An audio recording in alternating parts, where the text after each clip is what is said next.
नमस्कार। Current affairs के इस महत्वपूर्ण सेशन में आप सभी लोगों का बहुत बहुत स्वागत है। साथियों, आज की क्लास में हम लोग करंट अफेयर्स के 10 महत्वपूर्ण प्रश्नों का अध्ययन करेंगे। मैं आपको करंट अफेयर्स डेली पढ़ाता हूं और डेली सुबह में ये वीडियो आपकी अपलोड कर दी जाती है। मेरी जो वीकली शेड्यूल है इसके अंतर्गत आप यहाँ पर देख भी सकते हैं कि वीकली शेड्यूल में मैं आपको 9 बजे यानी 9 PM पर शाम के 9 बजे मैं आपको हिंदी साहित्य के ऑब्जेक्टिव क्वेश्चन कराता हूँ। लेकिन ये क्लास हमारी सोमवार, मंगलवार और बुधवार को चलती है। इसके बाद हिंदी व्याकरण मैं आपको बृहस्पतिवार और शुक्रवार को पढ़ाता हूं। साथ ही साथ जो मेरी थ्योरी क्लास चलती है माइंड मैप के द्वारा, ये मैं प्रत्येक सैटरडे को पढ़ाता हूं और 50 क्वेश्चन MCQs में प्रत्येक आपको संडे को पढ़ाता हूं। साथियों, मेरी करंट अफेयर्स आपको सुबह में 7 बजे के आसपास ये वीडियो अपलोड कर दी जाती है। चलिए हम लोग इसके साथ साथ एक बात और जान लेंगे कि जो बिहार सिविल कोर्ट है आपका, जो भी बिहार सिविल कोर्ट का एग्जाम चल रहा है ना, तो बिहार सिविल कोर्ट की जो लोग तैयारी करते हैं उनके लिए 5 PM पर हमारी हिंदी व्याकरण की वीडियो अपलोड कर दी जाती है। साथियों, शुरू करेंगे हम लोग एक बेहतरीन सेशन के साथ। एक बहुत ही प्यारा क्वेश्चन है, आप देख सकते हैं। यह कह रहे कि ACC महिला एशिया कप इमर्जिंग टीमों का खिताब भारत ए ने किसे हरा करके जीता है।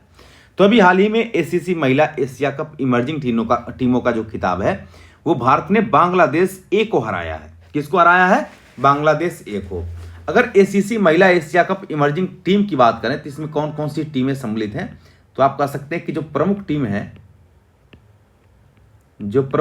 हैं, ठीक है, इन टीमों में जैसे आप कह सकते हैं कि भारत आता है, भारत इसमें सम्मिलित हुआ था। इसके बाद पाकिस्तान है, फिर बांग्लादेश है और श्रीलंका है। ये प्रमुख टीमें हैं, ठीक है, जिनके बीच ये मैच हुए हैं। सबसे पहले तो हम लोग चर्चा कर लेते हैं कि जो ACC, इसको ध्यान से देखते रहिए, सारी चीज़ों की डिटेल हम लोग व्याख्या पढ़ते रहेंगे।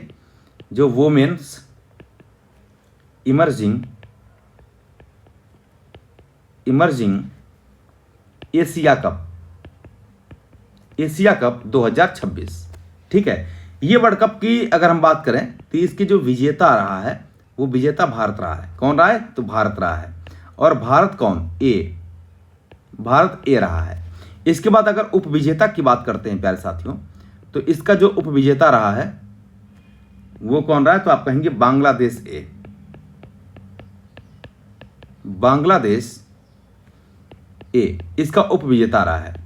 भारत ने फाइनल के मैच में कुल मिलाकर के 134 रन बनाया। और अगर बांग्लादेश की बात करें तो ये पूरी टीम 88 रनों पर ढेर हो गई, यानी 44 रनों के 46 रनों का एक बड़े अंतर से बांग्लादेश ने इस मैच को हार गया, अपने हाथ से निकाल दिया।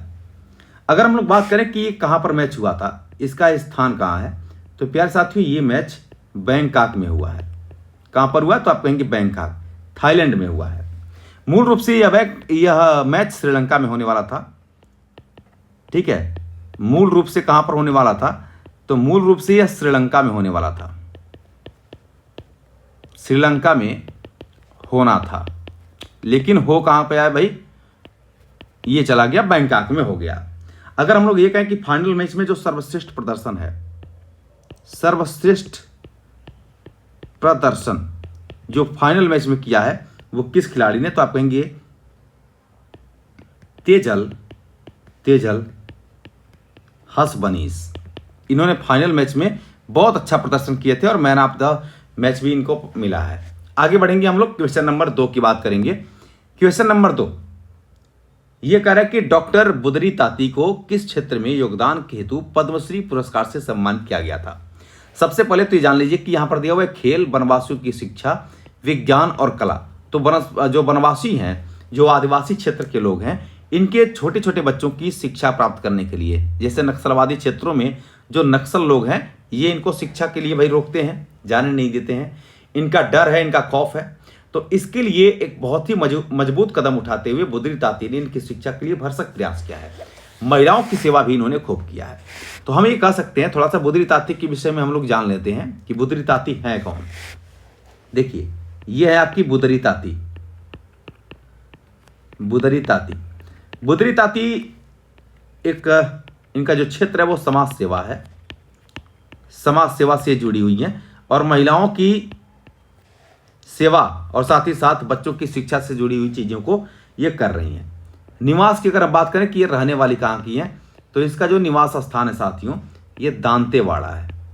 दांतेवाड़ा की ये रहने वाली हैं। दांतेवाड़ा पड़ता है आपका छत्तीसगढ़ में। यहाँ पर एक कांड हुआ था, इसके लिए बहुत फेमस हुआ था, है ना, नक्सलियों ने जो है सीआरपीएफ जवानों को मारा था। तो दांतेवाड़ा छत्तीस में पड़ता है। और बुधरी ताती को 2026 में इनको पद्मश्री सम्मान से सम्मानित किया गया था। पद्मश्री सम्मान से सम्मानित किया गया है। और साथ ही साथ अगर हम कहें कि 2017 में इनको डॉक्टरेट की उपाधि से सम्मानित किया गया था। डॉक्टरेट की उपाधि मिली है। तो डॉक्टरेट की उपाधि इनको कब मिली, तो आप कहेंगे कि 2017 में मिली है। क्लियर है। तो ये समाज सेवा से जुड़ी हुई हैं। आगे बढ़ेंगे, क्वेश्चन नंबर तीसरा देखते हैं हम लोग क्या कर रहा है। क्वेश्चन नंबर 3 कह रहा है कि traditional knowledge digital library council of scientific and industrial research और किस मिनिस्ट्री की मिलीजुली पहल है। तो एक मिनिस्ट्री तो ये हो गई आपकी, एक मिनिस्ट्री आप देख सकते हैं यहां पर दिया हुआ है कि साइंटिफिक एंड इंडस्ट्रियल रिसर्च और किस मिनिस्ट्री की मिलीजुली पहल है। मतलब एक मिनिस्ट्री कौन सी है, कह रहा है मिनिस्ट्री ऑफ हेल्थ है, या मिनिस्ट्री ऑफ आयुष है, या ministry of science and technology है, या मिनिस्ट्री ऑफ कल्चर है। तो मिनिस्ट्री ऑफ आयुष और साइंटिफिक एंड इंडस्ट्रियल रिसर्च, ये दो लोगों की मिली एक पहल है। इसका उद्देश्य क्या है, तो इसका उद्देश्य है कि भारत की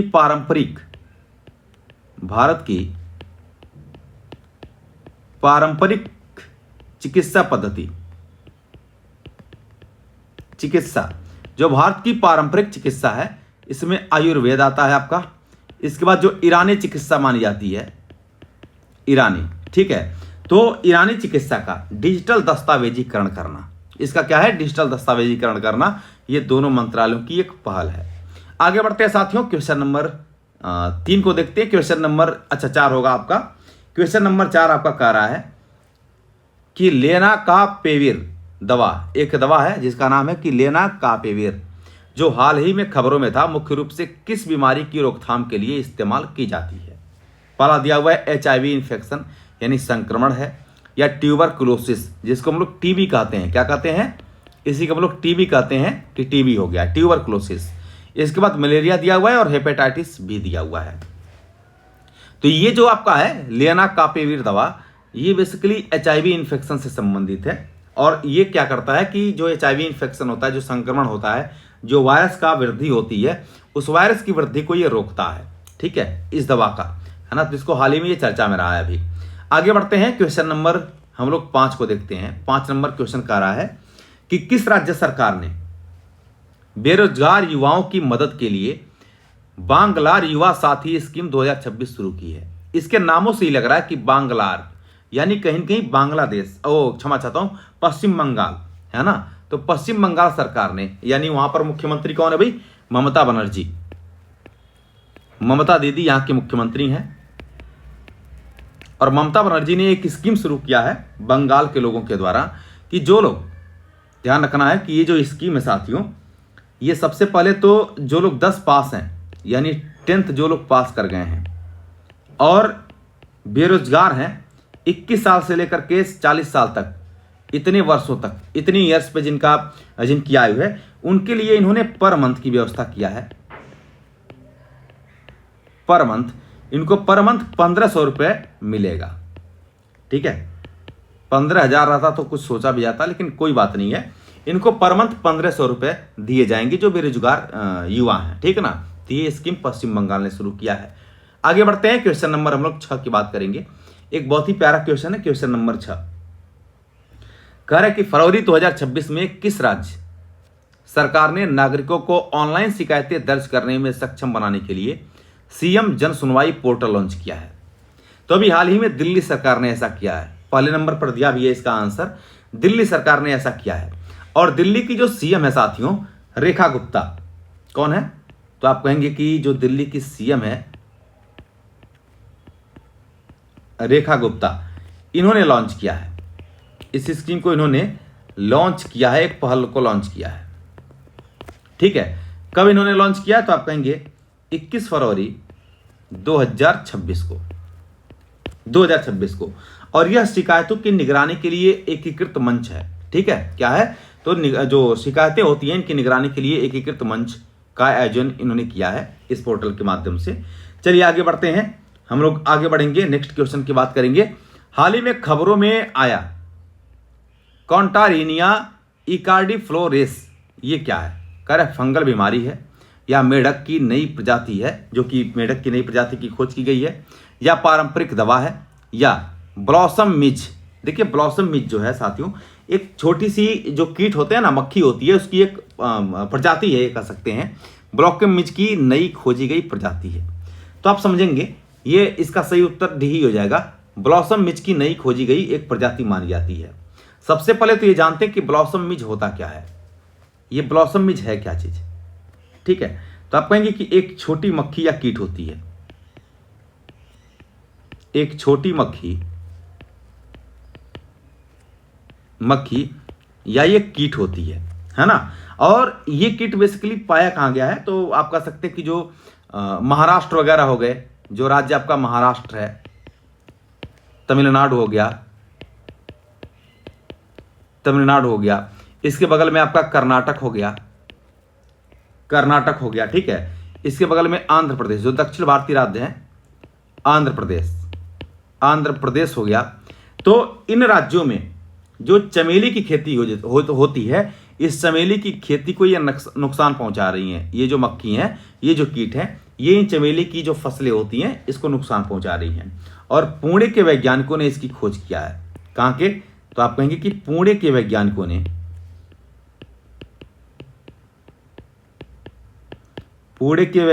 ने इसकी खोज किया है। चलिए आगे बढ़ते हैं, नेक्स्ट क्वेश्चन की बात करेंगे। क्वेश्चन नंबर 8 ये कह रहा है हाल ही में 16वीं भारत यूएसए ज्वाइंट एक्सरसाइज वज्र प्रहार 2026 कहां पर शुरू की गई है? सबसे पहले तो ये जानिए कि जो वज्र प्रहार ये संयुक्त सैन्य अभ्यास है। क्या है? तो आप कहेंगे ये संयुक्त सैन्य अभ्यास है। और यह अभ्यास किसके बीच होता है? तो आप कहेंगे कि भारत और यूएसए के बीच एक अभ्यास है जिसका नाम है वज्र प्रहार। और हाल ही में जो वज्र प्रहार का आयोजन किया गया, ये हिमाचल प्रदेश में किया गया है। ठीक है, किसमें? तो हिमाचल प्रदेश में। आइए हम थोड़ा सा इसके विषय में जानते भी हैं। हिमाचल प्रदेश के बकलोह, आप ऐसे करिएगा, हिमाचल प्रदेश के बकलोह स्थित स्पेशल फोर्सेज